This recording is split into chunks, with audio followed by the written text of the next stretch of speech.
सुप्रभात। विवेक दृष्टि, यह हमारी आज की आध्यात्मिक चर्चा का विषय। विवेक दृष्टि। जिस प्रकार मन में तीन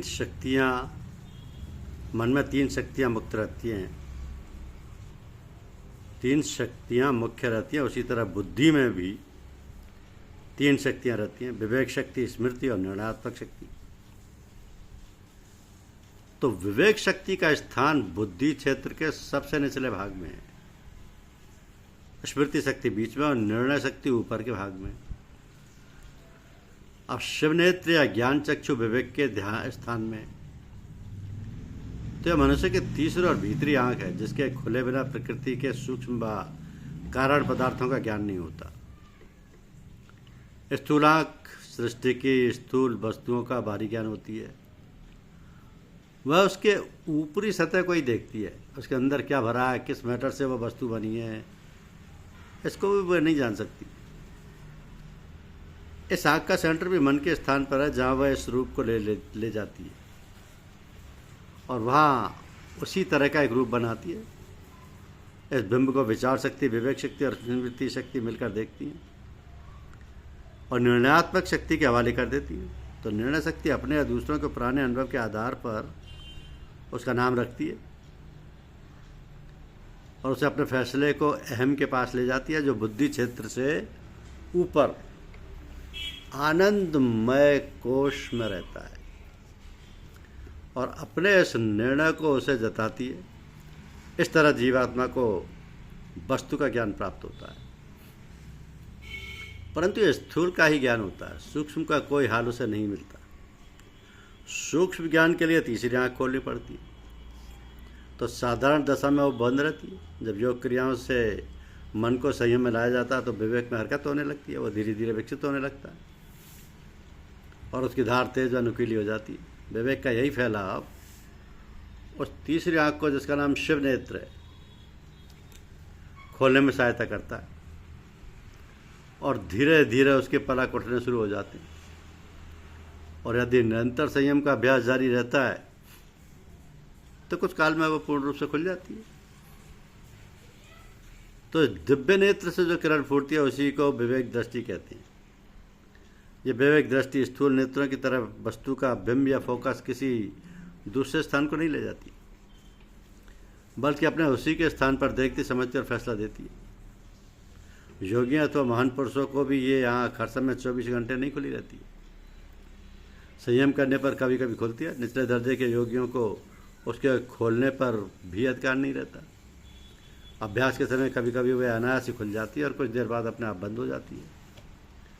पर जितनी देर ये खुली रहती है उतनी देर में वो साधक अलौकिक ज्ञान प्राप्त करता है। पीछे बंद होने पर फिर अंधकार में चला जाता है। तो उच्च कोटि के संयमी पुरुष अपनी इच्छा से किसी समय भी उस दिव्य नेत्र को खोल सकते हैं और सृष्टि के आदि से अंत तक का स्थूल, सूक्ष्म और कारण ज्ञान प्राप्त कर सकते हैं।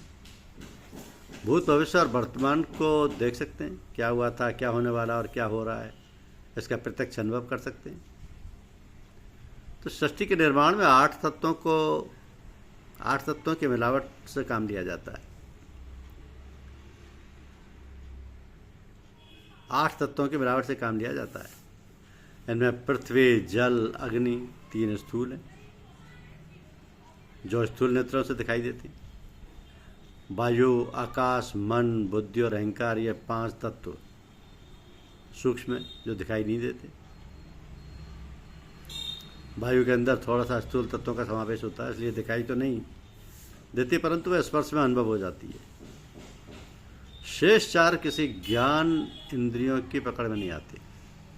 इनको दिव्य नेत्र से ही देखा जाता है। तो वायु तत्व से आकाश तत्व, से मन तत्व से बुद्धि तत्व और बुद्धि तत्व से अहम तत्व क्रम से सूक्ष्म होता चला गया। इन सब के अलग अलग रंग और कार्य हैं। ये सब शिव नेत्र के खुलने पर साफ साफ नजर आते हैं। विज्ञान या साइंस की नई तहकीकात आकाश तत्व तक तो जा पहुंची है। इसका अंग्रेजी नाम ईथर है, वो बतलाने लगे कि सूर्य से रोशनी व गर्मी आकाश से लेकर पृथ्वी व दूसरे लोगों तक पहुंचाता है। तो मनुष्य के विचारों को आकाश ही एक जगह से दूसरी जगह ले जाता है। मुख से निकले हुए अथवा दो चीज़ों के रगड़ से उत्पन्न होने वाले शब्द को आकाश ही लेकर कानों को देता है। परंतु आकाश के परमाणु कैसे होते हैं, इसके अंदर और क्या क्या मैटर भरा रहता है, वहाँ तक वैज्ञानिकों की पहुँच अभी नहीं हो पाई। मन का रूप कैसा है, उसमें कौन कौन शक्ति किस किस किस स्थान पर रहती है, वो किस तरह विश्व में अपना काम करती है, बुद्धि तत्व का क्या रंग व रूप है, उनमें कौन कौन शक्तियाँ रहती हैं, उनके सेंटर कहाँ कहाँ हैं, अहम तत्व का स्थान कहाँ है, उसका कार्य क्या होता है, उसका रूप क्या है, इत्यादि ये सब गुप्त रहस्य इस विवेक चक्षु के खुल जाने पर ही अनुभव में आते हैं। इस तृतीय नेत्र के खुलने से पूर्व ये भगवान की गुप्त भवलीला किसी औजार से नहीं समझ आती, कोई इंस्ट्रूमेंट काम नहीं करता। हमारे देश के प्राचीन महर्षियों ने सारी विद्याओं को इस अपनी तीसरी आंख से प्रत्यक्ष देखकर ही लिखा था। अब भी ऐसा हो सकता है। जो लोग उद्योग करके अपने अंदर संयमी अवस्था ला सकते हैं, उनके लिए ये सुख में भी दुर्लभ नहीं है। हम तुम सभी इस अवस्था तक पहुंच सकते हैं, परंतु अनुभवी गुरु के मार्ग पर चलना होगा, तन मन से प्रयत्न करना होगा, तब यह रहस्य खुल पाएगा। क्योंकि प्राचीन दर्शन फिलॉसफी 6 तरह की है। उनमें सबसे पहले महर्षि कपिल की सांख्य फिलॉसफी है।